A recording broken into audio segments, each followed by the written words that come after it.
कभी किसी दूर दराज इलाके में एक बहुत पुराना गांव था, जहां न बिजली थी, न सड़कें और न कोई शोरगुल।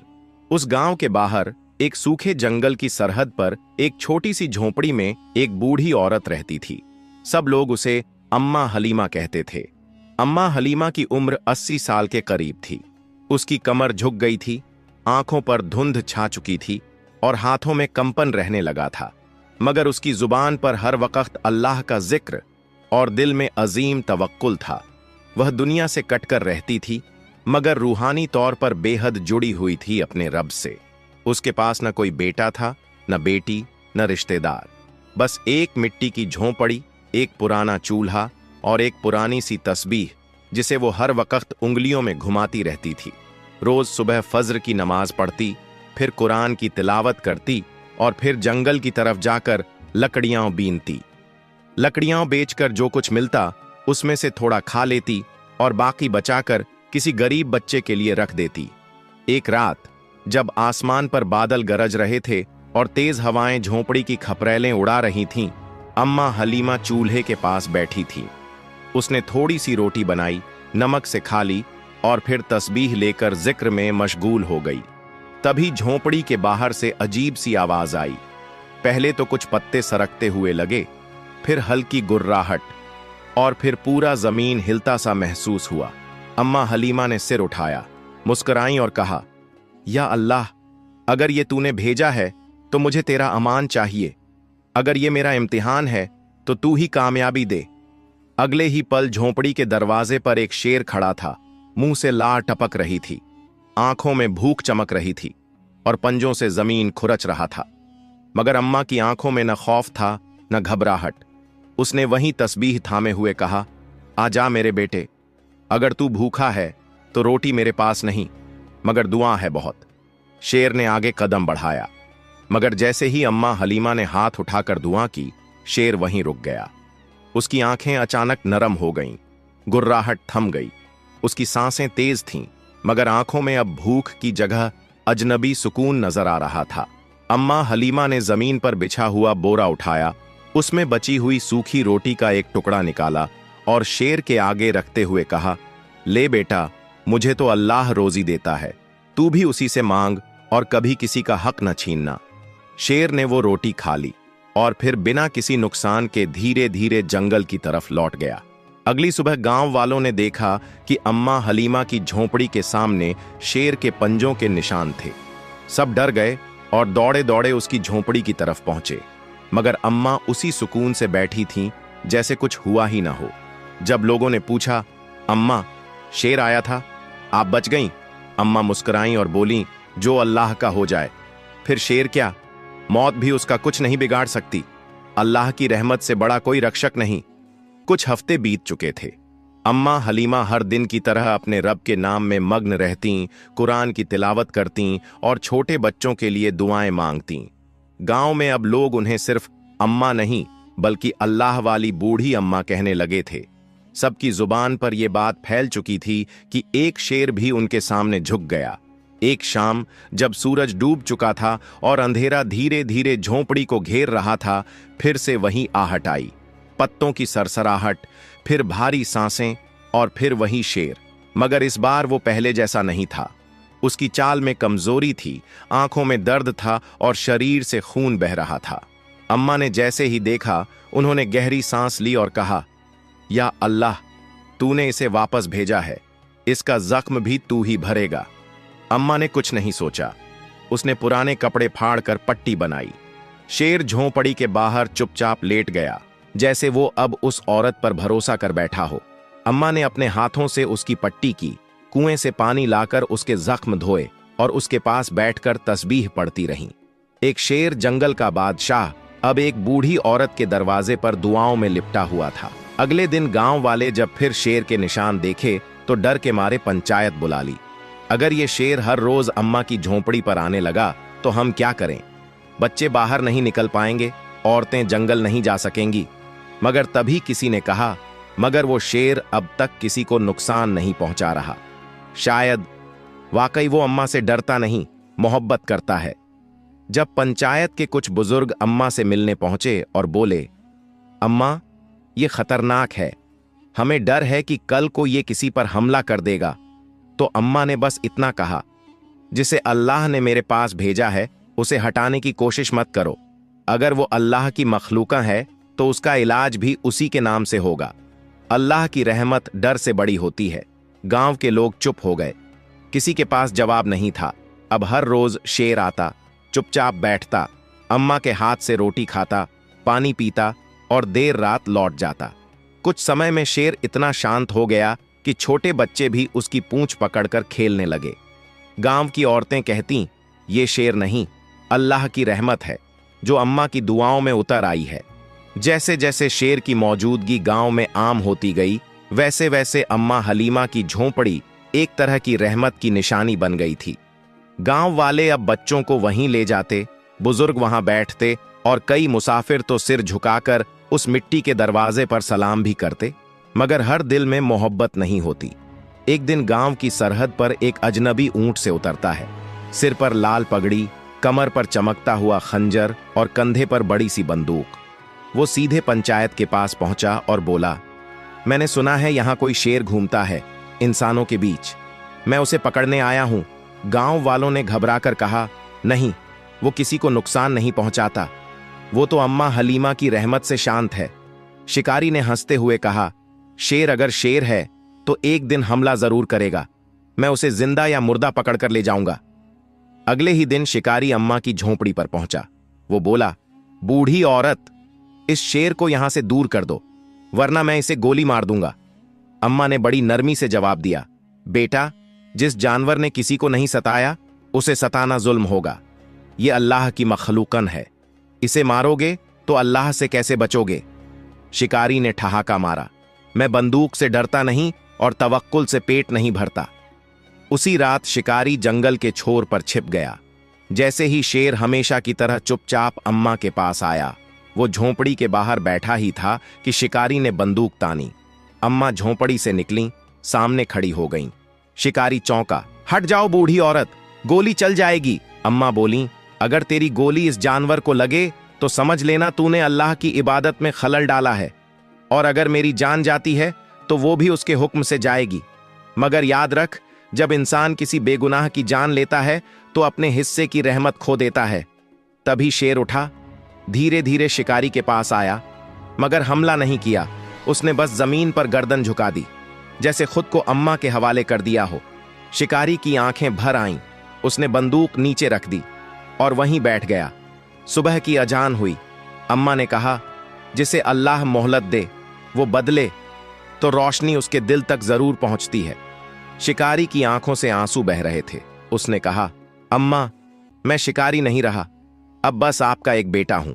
शिकारी, जिसने कभी जंगल के सबसे खतरनाक जानवरों को अपने निशाने पर लिया था, अब अम्मा हलीमा की झोंपड़ी के सामने चुपचाप बैठा था। उसकी बंदूक झोंपड़ी के कोने में टिकी थी और उसकी निगाहें तस्बीह पर घूमती अम्मा की उंगलियों पर। कभी वक्त होता है जब इंसान बंदूक छोड़कर दुआ को पकड़ लेता है। अम्मा ने उस अजनबी का नाम पूछा तो उसने धीमे स्वर में कहा, मेरा नाम था अकील, मगर अब आप जैसा चाहें वैसा कहिए। अम्मा मुस्कुराईं। फिर तू अब मेरा बेटा है और बेटों के नाम में मोहब्बत होनी चाहिए, मैं तुझे अमीन कहूंगी। शिकारी का दिल कांप उठा। जिस दिल में घमंड और खूंखारी थी, अब वहां तौबा, तवज्जोह और तवक्कुल का उजाला उतर रहा था। गांव के लोग जब अगली सुबह अम्मा की झोंपड़ी के पास पहुंचे तो देखा वो अजनबी शिकारी अम्मा की झोंपड़ी के बाहर झाड़ू लगा रहा है, शेर के लिए पानी रख रहा है और नमाज की तैयारी में अजान दे रहा है। गांव का एक बुजुर्ग बोला, वो जो जानवरों को मारने आता था अब खुद अल्लाह की रहमत में पनाह मांगता है। अब अमीन यानी अकील हर रोज अम्मा से कुरान की तिलावत सुनता, नमाज में उनके पीछे खड़ा होता और तस्बीह की हर माला के साथ आंसू बहाता। शेर भी अब उसे पहचान चुका था। वो उसके करीब आकर बैठता, उसकी हथेली से पानी पीता और कभी कभी अपने सिर को अमीन की गोद में रख देता। अम्मा हलीमा अब कमजोर हो चुकी थीं। उम्र और इबादत का असर उनके जिस्म पर साफ था, मगर उनकी रूह पहले से ज्यादा रोशन हो गई थी। एक दिन अम्मा ने अमीन से कहा, बेटा, अगर मेरा वक्त पूरा हो गया तो तुझे मेरी झोंपड़ी को रहमत का आसरा बना देना, जहां हर मुसाफिर को खाना मिले, हर तन्हा को सुकून मिले और हर भूखे को रोटी मिले। अमीन ने उनकी गोद में सिर रखकर वादा किया, अम्मा, ये जगह अब आपकी नहीं, अल्लाह की अमानत है, मैं इसे कभी वीरान नहीं होने दूंगा। एक सुबह जब सूरज की किरणें भी झोंपड़ी तक नहीं पहुंची थीं, अमीन घबरा कर दौड़ा। शेर झोंपड़ी के पास पड़ा था, आंखें आधी बंद, सांसें तेज और बदन गर्म। शेर बीमार हो गया था। अम्मा हलीमा उसके पास बैठी, हाथ उसके माथे पर रखा और बोली, या अल्लाह, तू ही हर जान का रब है, तू ही इसकी शिफा दे। अमीन ने घबरा कर पूछा, क्या ये मर जाएगा अम्मा? अम्मा ने उसकी ओर देखा और जवाब दिया, हर जान को मौत का जायका चखना है बेटा, मगर मौत से पहले इंसान का इम्तिहान होता है। आज तेरा इम्तिहान है, क्या तू इसे उसकी बीमारी में वही मोहब्बत देगा जैसी उसने तुझसे बगैर जबान के की थी? अगले कई दिन अमीन शेर की सेवा में लगा रहा। पानी पिलाता, उसके बालों को साफ करता, मिट्टी के तेल में भीगी पट्टियां उसके माथे पर रखता और हर नमाज के बाद दुआ करता, या रब, इस जानवर ने मुझे इंसान बनाया, इसे शिफा अता कर। गांव वाले भी अब मदद करने लगे। कोई दूध लाता, कोई जड़ी बूटी, कोई शहद। और एक सुबह जब अजान की सदा गूंजी, शेर उठा। धीरे धीरे मगर फिर ठोस कदमों से उसने झोंपड़ी की देहरी पार की और सीधा अम्मा के पास जाकर बैठ गया। अम्मा ने मुस्कुराकर कहा, जो तवक्कुल से जीता है वो अल्लाह की रहमत से कभी हारता नहीं। सर्द हवाएं चल रही थीं, आसमान पर बादल घिर चुके थे और अजान की सदा फैल रही थी। अम्मा हलीमा उस दिन थोड़ी कमजोर लग रही थीं, आंखें बंद थीं, मगर होंठों पर अब भी अल्लाह अल्लाह की सदा थी। शेर झोंपड़ी के बाहर सिर झुकाकर बैठा था, जैसे वो कुछ महसूस कर रहा हो। अमीन बार बार अंदर आता, अम्मा की रजाई ठीक करता, पानी देता, मगर अम्मा बस हल्के से मुस्कुराती। अचानक उन्होंने धीमी आवाज में कहा, अमीन, मेरे बेटे, वक्त आ गया है। अमीन कांपते हुए उनके पास बैठ गया। नहीं अम्मा, ऐसा मत कहो, आप ठीक हो जाओगी, अभी तो आपकी दुआओं की हमें जरूरत है। अम्मा ने उसकी आंखों में देखा और कहा, हर रूह को लौटना है। मेरी रूह तसल्ली से जा रही है, क्योंकि मैंने एक शिकारी को इंसान और एक शेर को दोस्त बना दिया है। फिर उन्होंने हाथ उठाया, कांपते होंठों से आखिरी दुआ की, या अल्लाह, इस झोंपड़ी को कयामत तक रहमत का घर बना देना। जो भी यहां आए उसे सुकून दे, सच्चा बना, नेक बना, और मेरे इस बेटे को अपने हिफाजत में रख। दुआ पूरी होते ही उनकी आंखें बंद हो गईं और चेहरा एक नूरानी मुस्कान में जम गया। अल्लाह वाली बूढ़ी औरत अब इस दुनिया में नहीं थी, मगर उसकी रहमत की कहानी शुरू हो चुकी थी। गांव में जैसे सदमा फैल गया। लोग दौड़े दौड़े झोंपड़ी पर पहुंचे। सब चुप थे, सिर्फ आंसू थे। शेर अम्मा की लाश के पास आकर बैठ गया और फिर धीरे से सजदा कर दिया, जैसे किसी बुजुर्ग की कब्र पर झुकने वाला फकीर।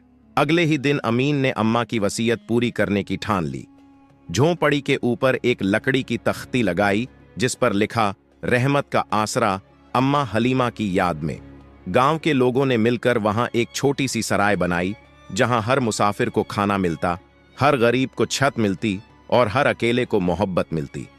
अमीन अब सुबह सुबह अजान देता, बच्चों को तालीम देता और हर नमाज के बाद अम्मा की कब्र के पास बैठकर कुरान पढ़ता। शेर अब भी आता था, रोज सुबह झोंपड़ी के बाहर बैठता और शाम को जंगल लौट जाता। लोग कहते थे, ये शेर नहीं, अल्लाह की रहमत का पहरेदार है। वक्त गुजरता गया। रहमत का आसरा अब सिर्फ गांव वालों की नहीं, बल्कि दूर दराज के इलाकों के लोगों की पनाहगाह बन चुका था। हर दिन कोई ना कोई मुसाफिर वहां रुकता, खाना खाता, आराम करता और अल्लाह का नाम लेकर आगे बढ़ जाता। अमीन अब अम्मा हलीमा की तरह ही लोगों की मदद करता, बच्चों को तालीम देता और हर किसी से कहता, यहाँ जो कुछ है वो अल्लाह की अमानत है, मैं बस उसकी रखवाली कर रहा हूँ। एक दिन एक चमचमाती गाड़ी गांव में दाखिल हुई। उसमें से उतरा एक तिजारती आदमी, शहर का मशहूर व्यापारी। वो सीधा रहमत का आसरा पहुंचा और अमीन से मिला। उसने बड़े अदब से कहा, आपने बहुत नेक काम किया है। मैं चाहता हूं इस जगह पर एक बड़ा होटल बनाऊं, जिसमें एसी कमरे हों, वाईफाई हो, कुरान स्कूल हो और आपका नाम हर बोर्ड पर चमक रहा हो। अमीन ने शांत होकर जवाब दिया, यहां नाम चमकाने की नहीं, रूह संवारने की जगह है। जो रोटी 2 रुपये में मिले और दिल सुकून में हो, वही असली दौलत है। व्यापारी ने फिर कहा, मैं 1 करोड़ रुपए दूंगा, आप बस इस जमीन पर दस्तखत कर दीजिए। आप खुद भी इस जगह के इंचार्ज रहेंगे, बस थोड़ा तिजारती अंदाज आ जाए, बाकी सब वैसा ही रहेगा। अमीन की आंखें भर आईं। वो उठा, अम्मा की कब्र के पास गया, वहां बैठ गया और कहा, अम्मा, क्या मैं तुझे बेच दूं? फिर उसने वापस जाकर जवाब दिया, मैंने वो चीज कबूल की थी जो बिना मोल मिली थी, अब उसे किसी कीमत पर नहीं बेच सकता। उस रात व्यापारी की गाड़ी में कोई हलचल हुई, उसके टायर खुद ब खुद पंचर हो गए। अगले दिन सुबह सबने देखा, शेर झोंपड़ी के सामने बैठा था और व्यापारी दूर खड़ा कांप रहा था। वो बोला, मैं समझ गया, ये जगह वाकई अल्लाह की रहमत से बनी है, यहां तिजारत नहीं, तवक्कुल चलता है। अमीन ने गांव वालों को इकट्ठा किया और कहा, अगर हम दुनिया को दिखाने के लिए नेक काम करेंगे तो अल्लाह छीन लेगा, मगर अगर हम सिर्फ अल्लाह के लिए करेंगे तो रहमत कभी खत्म नहीं होगी। रहमत का आसरा पहले से ज्यादा आबाद हो गया। एक ठंडी सुबह थी, धूप झोंपड़ी की दीवारों को हल्के हल्के छू रही थी। अमीन रोज की तरह तस्बीह पढ़ रहा था। शेर उसकी बगल में सुस्ताया हुआ था और कुछ गांव के बच्चे कुरान पढ़ने बैठे थे। तभी एक बूढ़ा अजनबी मुसाफिर लाठी टेकता हुआ रहमत का आसरा की चौखट पर पहुंचा। उसकी आंखें बिल्कुल सफेद थीं, वो पूरी तरह से अंधा था। कपड़े पुराने, पैर धूल से सने हुए और पीठ पर एक फटी हुई चटाई बंधी थी। अमीन फौरन आगे बढ़ा, उसका हाथ थामा और अंदर ले आया। उसे बैठाया, पैर धोए, गरम रोटी और दूध परोसा। बूढ़ा मुसाफिर मुस्कुराकर बोला, मैं देख तो नहीं सकता बेटा, मगर यहां की खुशबू और आवाजें बताती हैं कि यह जगह किसी पाक रूह की अमानत है। अमीन की आंखें भर आईं। उसने पूछा, आपको कैसे मालूम? बूढ़े ने कहा, क्योंकि जहां अल्लाह का नाम सच्चाई से लिया जाए, वहां रूह भी देख लेती है जो आंखें नहीं देख पाती। रात को सबके सोने के बाद अमीन और वो अंधा मुसाफिर अलाव के पास बैठे थे। मुसाफिर ने कहा, बेटा, कभी सोचा कि तू इस जगह का रखवाला क्यों बना? एक शिकारी को अल्लाह ने रहमत का दरबान क्यों बनाया? अमीन चुप रहा।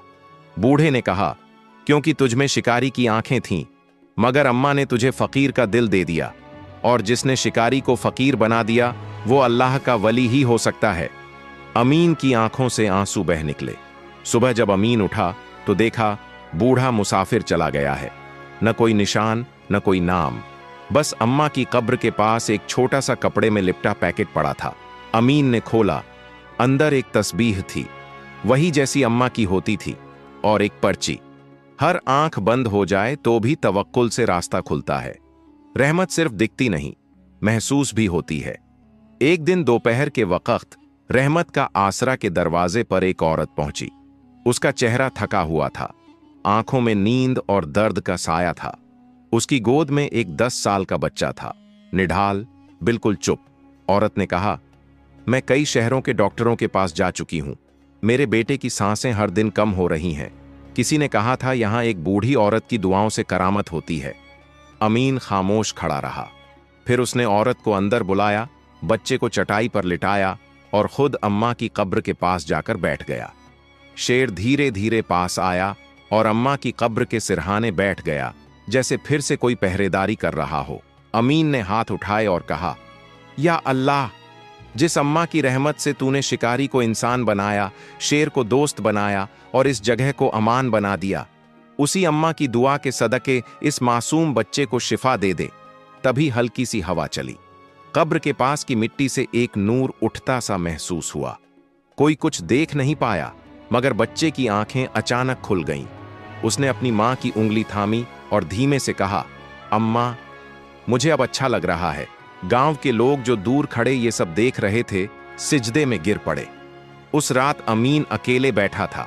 उसने अम्मा की कब्र को देखा और कहा, अब मैंने वो सब पूरा कर दिया जो आपने कहा था अम्मा। अब आपकी ये अमानत मैं उस रब के हवाले करता हूं जिससे आपने मोहब्बत की थी। सुबह लोग उठे, रहमत का आसरा खुला था, खाना बना था। शेर झोंपड़ी के सामने बैठा था, मगर अमीन कहीं नहीं था। अमीन की झोपड़ी के अंदर तस्बीह लटक रही थी और दीवार पर चूने से लिखा था, जिसने एक भूखे को खाना दिया वो अमीर नहीं, रहम वाला बना। जिसने किसी रोते को चुप कराया वो बड़ा नहीं, नेक बना। और जिसने किसी को अल्लाह से जोड़ दिया वो जिंदा ही रह गया, भले इस दुनिया में न हो। रहमत का आसरा आज भी वहां है जहां एक बूढ़ी औरत की दुआ, एक शिकारी की तौबा और एक शेर की वफा ने मिलकर दुनिया को रहमत का असली मतलब सिखाया। अल्हम्दुलिल्लाह।